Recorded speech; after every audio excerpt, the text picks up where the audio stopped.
This is my 2000 Ford F350 7.3 diesel.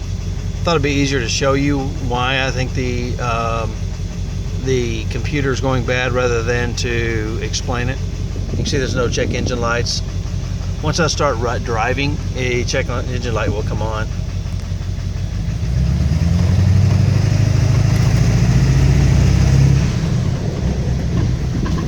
When I start to coast is when the check engine light goes off. It comes back on when I turn it back on again.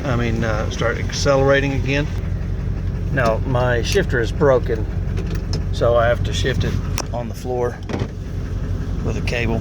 But as soon as I put this in reverse, it will automatically die. I'm gonna put it in reverse. It's in drive right now. That's neutral. Reverse, and it dies. Now I'll start right back up. Put it back in neutral, it'll start right back up. Sometimes it'll die when I put it in drive. It especially does it when it's when I first start it in the day, early in the day. It dies quite often, but just about all the time right now.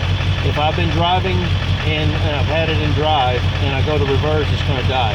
Now, since I just started the truck, it's probably not going to die when I put it in reverse. It wanted to die there, but it didn't.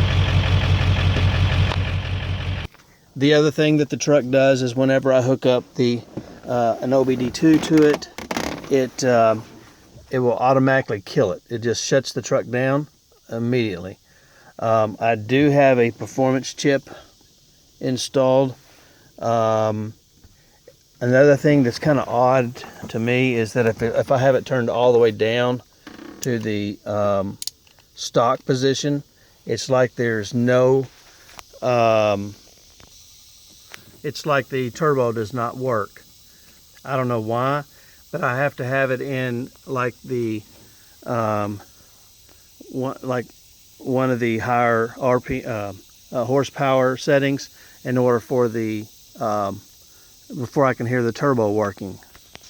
As far as the computer scanning, I've tried to just turn the key to the on position and scan it to see if I can get a code. There's no codes present. If it's running and I connect the OBD2, it just, like I said, shuts it down. That's why I'm thinking that possibly I've got a bad computer. All right, if you can help me figure this out, that'd be great. Thank you very much.